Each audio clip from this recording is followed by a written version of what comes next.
So that's good timing because we look forward to the next book we'll be covering, but we'll save that for the end of class and next week. So at this point, we have journeyed through all of Acts, just about, from the beginning to where they had Jesus who rose from the dead, talking to them, giving them direction, and now the fulfillment of what he said to them to go out into all the earth. By this time, where we're at, as Paul is on his ship, and the ship is being torn apart, the gospel has already been preached to all of Asia. The gospel's been preached all in Israel. The gospel's been preached in Egypt. Don't forget about the Egyptian eunuch. Not the Egyptian, Ethiopian eunuch.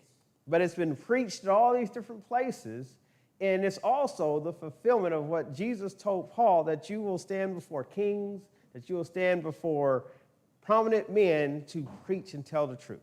And so here, there are 200, and I believe 76 persons, as it says there in verse 37.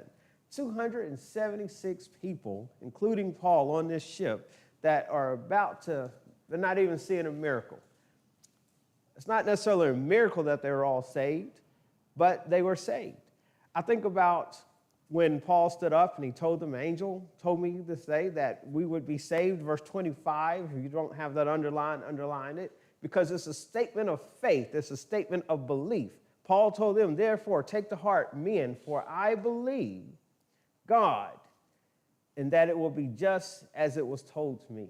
That's what we all have to reconcile with in ourselves as we read the scriptures. Do we believe God, and do we believe it will be just as he said concerning the second coming, concerning keeping his word, concerning what we do when we sow unto him and reap unto good, concerning when we do all in the name of the Lord, do we believe God that it pleases him?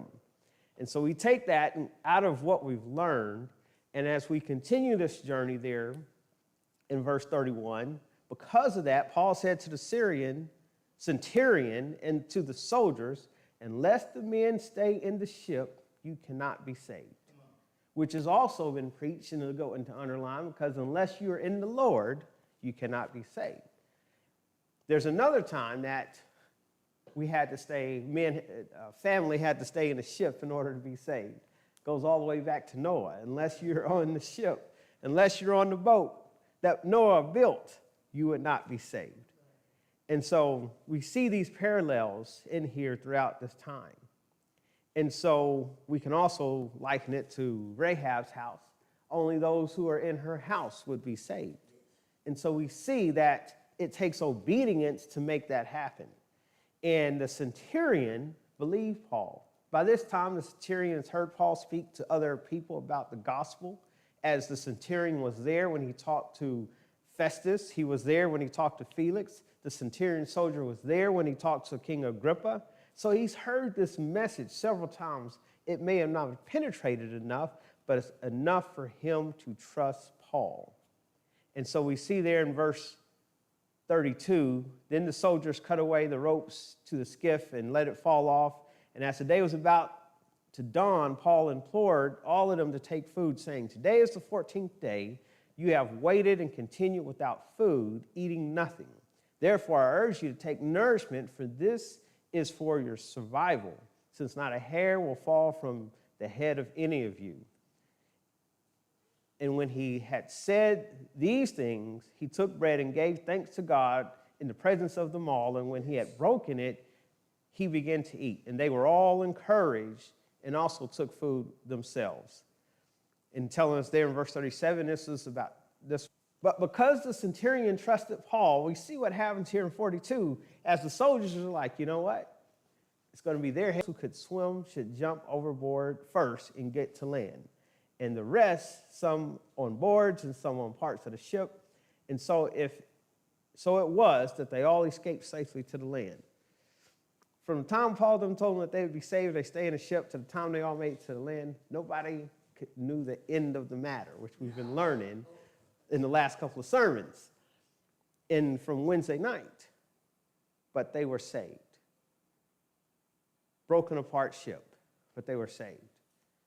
it doesn't always go the way we think it should go. Some of you have heard the illustration. Some people call it a joke, a story, but it's a story in itself that they had a man and it was flooding, and he escaped to the roof of his house and he prayed, Lord, save me.